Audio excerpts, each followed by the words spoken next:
Hi, my name is Chaebin Lee, and this is Carlos Brambia, and our project is Salmonella Enteriditis Detecting Solution. So when we were thinking about what problem to solve, I was walking around the grocery store and I was thinking about all those produce recalls. Namely, I think the California carrot E. coli or potential E. coli outbreak with these carrots. And then there's also been a more recent one, actually for salmonella with cucumbers. And of course, we've all known someone or maybe even had our own experience with food poisoning, which is never a great experience. And so when I was looking through these issues, I found out that food can be contaminated at any point during the supply chain. And so we thought that if we could create a solution that would test for salmonella, it can be used both for detecting salmonella on produce as well as testing potential trouble surfaces and spaces. Um, and though inspections do occur throughout the food supply chain, they usually don't include extensive testing for foodborne pathogens. So any recalls are a product of investigating food poisoning cases. So our problem defining question is, how might we create a rapid biosensor for identifying common foodborne pathogens on fresh produce at critical supply chains, like packing facilities and transit hubs without complex equipment or training?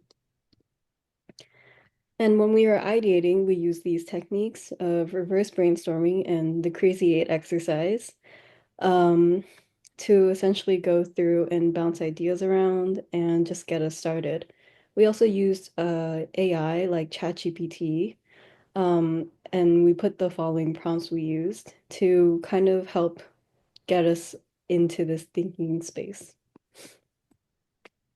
So, how does what we're building work? We're using aptamers that are interactable with the pathogen and placed onto the surface of gold nanoparticles to functionalize them on how they are aggregated in the presence of the Salmonella pathogen.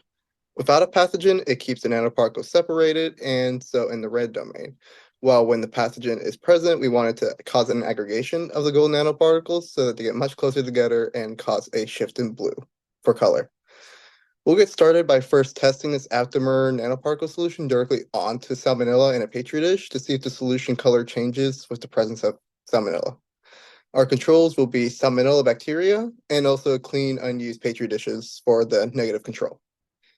For evidence of success and failure with these experiments, we'll be seeing whether the color changes are not corresponding to if the bacteria is present.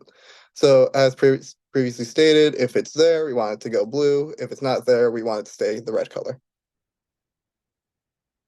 For year and time constraints, we'll need an incubator, petri dishes, the salmonella bacterium, an aptamer synthesizer, gold nanoparticles, cucumbers, which will be used as our main testing matrix since they have been the most previously popular with salmonella infections, and also we would need to conduct PCR tests to make sure they don't already have salmonella. We will also need a chemical to synthesize these nanoparticles, aptamers, and to incubate the salmonella. The biggest time constraints would be growing salmonella, which takes about 48 hours, synthesizing purifying gold nanoparticles, which would take about a week, synthesizing purifying aptamers, which would take about 5 to 7 weeks, and also functionalizing the nanoparticles with the aptamers. For team responsibilities, Andrew will be growing the salmonella while also being our detection method expert. Chaebin will be synthesizing the nanoparticles and being our salmonella expert, and I will be synthesizing the aptamers and also being an expert for aptamers. For our goals of week 5 of winter quarter, we would like to complete all aptamer, nanoparticle, and salmonella synthesis and purification. We would like to conduct initial experiments in inoculating cucumbers with our grown salmonella, and also to be on track for completing our control experiments with pure salmonella. For testing, we'll be benchmarking with the industry standard PCR tests, the at-home lateral assay testing that we can get on Amazon, paper-based testing, which is like pH paper, and also incubation testing to see if we can get salmonella back from the inoculated cucumber. Thank you for listening. Thank you.